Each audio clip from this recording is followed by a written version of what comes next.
సొంతంగా ఇల్లు లేని పేద ప్రజలకు కూటమి ప్రభుత్వం గుడ్ న్యూస్ ప్రకటించింది. రాష్ట్ర వ్యాప్తంగా ఇల్లు లేని పేద ప్రజలకు కేంద్ర రాష్ట్ర ప్రభుత్వాలు పక్కా గృహాలు మంజూరు చేస్తున్నాయి. అయితే ఈ డబ్బులు సరిపోవనే ఉద్దేశంతో ముఖ్యమంత్రి చంద్రబాబు నాయుడు గూడు లేని పేద ప్రజలకు ఊరటనిచ్చేలా ఓ నిర్ణయం తీసుకున్నారు. ఆర్థిక ఇబ్బందులు ఎదుర్కొంటున్న పేద ప్రజల గూడు నిర్మాణానికి ముఖ్యమంత్రి చంద్రబాబు నాయుడు మరో ముందడుగు వేశారు. కాలనీలో ఎక్కడికక్కడ అసంపూర్తిగా నిలిచిపోయిన ఇళ్లను పూర్తి చేసేందుకు ఆదివాసీ గిరిజనులకు 1,00,000, ఎస్టీలకు 75,000, ఎస్సీలకు 50,000, చేనేతలకు 50,000 చొప్పున అదనపు సహాయాన్ని అందిస్తామని ముఖ్యమంత్రి హామీ ఇచ్చారు. ముఖ్యమంత్రి చంద్రబాబు నాయుడు వెల్లడించిన ఈ నిర్ణయంతో దాదాపు 4,05,000 మందికి లబ్ధి చేకూరనుంది. వీరికి సహాయం అందించేందుకు ప్రభుత్వం 2,402 కోట్లు ఖర్చు చేయాల్సి వస్తోంది. దీనికి ఆర్థిక శాఖ బుధవారమే ఆమోదం తెలిపింది. గత ప్రభుత్వ హయాంలో ఒక్కొక్క ఇంటి నిర్మాణానికి 1,80,000 కేటాయించారు. ఈ నిధులు ఏ మూలకు సరిపోకపోవడంతో చాలామంది తమ ఇళ్లను అసంపూర్తిగా వదిలేశారు. రాష్ట్ర ముఖ్యమంత్రి చంద్రబాబు నాయుడు ప్రకటించిన ఈ అదనపు సహాయం ఇలా అసంపూర్తిగా నిలిచిపోయిన ఇళ్ల నిర్మాణాలతో పాటు మార్చి నెల నుంచి ప్రారంభించబోయే PMAY 2.0 కింద కూటమి ప్రభుత్వం నిర్మించబోయే ఇళ్లకు ఈ సహాయం వర్తించనుంది.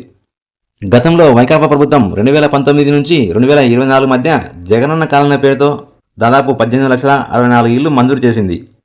గత ప్రభుత్వం ఇంటి నిర్మాణానికి కేటాయించిన 1,80,000 సరిపోకపోవడంతో వీరిలో దాదాపు 12,88,000 మంది ఇళ్లను పూర్తి చేయకుండానే మధ్యలో అసంపూర్తిగా వదిలేశారు. వీరిలో 7,35,000 మంది తమ గృహాలను వివిధ దశల్లో నిలిపివేసుకున్నారు. మరో 5,53,000 మంది తమ ఇంటి నిర్మాణానికి పునాదులు కూడా తవ్వుకోలేదు. గత ప్రభుత్వంలో వివిధ దశల్లో ఉన్న 7,35,000 మంది ఇళ్ల నిర్మాణాల్లో దాదాపు 4,05,000 మంది ఎస్సీ, ఎస్టీ, ఆదివాసీ, చేనేతలున్నట్లు అధికారులు గుర్తించారు. అసంపూర్తిగా నిలిచిపోయిన ఇళ్ల నిర్మాణాల్లో ఎస్సీ లబ్ధిదారులు 2,83,000 మంది ఉన్నారు. వీరికి ఒక్కొక్కరికి 50,000 చొప్పున చెల్లిస్తే 1,418 కోట్ల వ్యయం కానుంది. ఆ తర్వాతి స్థానంలో ఎస్టీలు 76,750 మంది ఉన్నట్లు లెక్క తేల్చారు అధికారులు. వీరికి ఒక్కొక్కరికి 75,000 చొప్పున చెల్లించేందుకు 575 కోట్లు ఖర్చు అవుతుందని స్పష్టం చేశారు.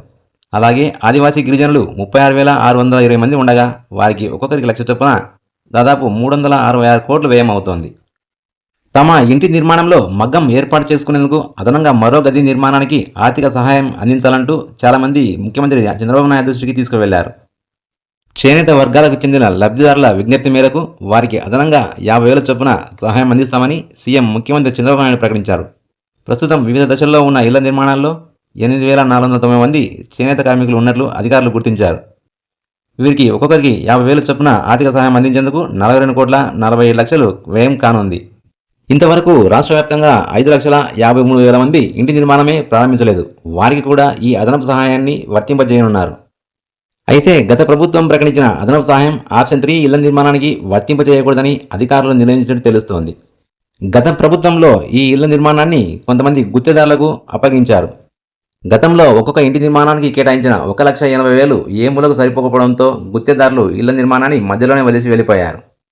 ఇలా గుత్తేదారులు నిర్మించాల్సిన గృహాలు దాదాపు 2 లక్షల వరకు ఉంటాయని అధికారులు అంచనా వేశారు. ఇందులో ఎస్సీ, ఎస్టీ, ఆదివాసీ, చేనేత వర్గాలకు చెందిన వారు 60,000 మంది వరకు ఉంటారని అధికారులు లెక్కించారు. వారికి అదనపు సహాయం అందజేసినా అది గుత్తేదారులకే వెళ్తుంది కనుక ఆప్షన్ 3 ఇళ్లను తాజా సహాయం నుంచి మినహాయించాలని నిర్ణయించినట్లు సమాచారం. ఇప్పటికే వివిధ స్థాయిల్లో ఇళ్ల నిర్మాణం పూర్తి చేసుకున్న లబ్ధిదారులకు కూడా ఇదే రీతిలో అదనపు సహాయం అందించనున్నారు.